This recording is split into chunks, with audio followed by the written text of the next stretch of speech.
Good morning, everybody. Welcome back. Third installment of Scott's Selections here for Saturday, June 22nd. For again today's play of the day, quick recap what happened yesterday. We had a nice winner in baseball with the A's first five. Team total over 1.5 runs at -125 on DraftKings. Wasn't easy. The A's did score 1 run in the first, then did nothing for the next 3 innings, but then ended up converting with 2 outs in the fifth as they scored a couple runs there. So definitely a sweat. Came down to the last out, but the A's got it done. So nice winner there. Look for the winner here on Saturday. For today's show play, though, do want to remind you once again that we have more picks on the Winners Whiners website. So don't forget to go to the website. When you do, use the promo code 9YHUJG T35 to get 35% off. Code is also in the description. Plus, a reminder, hit the like button, subscribe to the bell so you get notified, and you'll never miss an episode. Now, for the actual play, going to baseball once again, get a look at an afternoon game between the Mets and the Cubs, taking place at around 2:20 p.m. Eastern Time. And for this game, going with a player prop, going to go with Pete Crow Armstrong under half a run scored at -129 on Caesars. Time recording of 1 a.m. Eastern Time. Covers why we are going to go with the under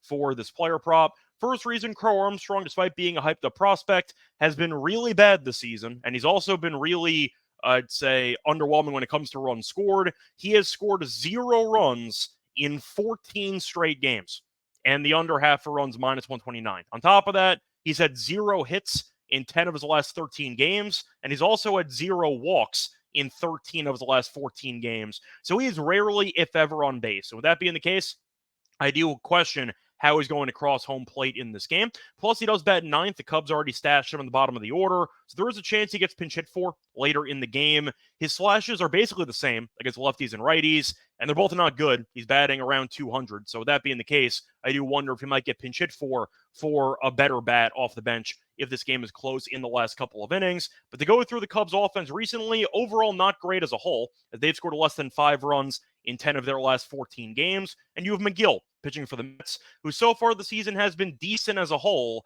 but very good in day games randomly. So far this season in day games, 16 innings pitched, a 1.69 ERA. Plus, McGill, despite being a righty, is actually better against lefties, and Crow Armstrong is a lefty. So far this season, lefty batters have 75 plate appearances and just a 212 batting average. So I do question if a Crow Armstrong will have much success, if any success, in this matchup in general. Now, the total for this game is set at 12. That's why the run scored prop is so cheap for Crow Armstrong. It's because the wind's blowing out in Wrigley, and you are expecting a lot of runs. However, I am going to point out that McGill's been very good at limiting the home run ball so far this season, as McGill's only allowed 1 home run in 30 2/3 innings. So that being the case, I do question if the Cubs are not going to hit many long balls in this game, will they be able to manufacture enough runs with Crow Armstrong on base to, once again, potentially send him over this prop? And I just don't see that happening. The Cubs maybe light McGill up. I don't see that happening. I think they probably score, if I had to guess, 5 or 6 in this game. But with that being the case, I do think that Crow Armstrong is still in the bottom of the order.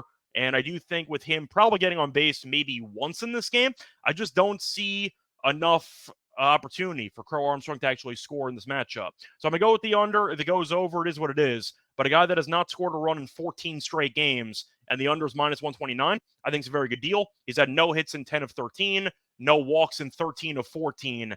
I'm just not sure how often this guy's going to be on base or if he'll be on base at all, and he might get pinch hit for later in the game. Split that once again here for Saturday, June 22nd is going to be on Pete Crow Armstrong under half a run scored at -129 on Caesars. Bye, everyone.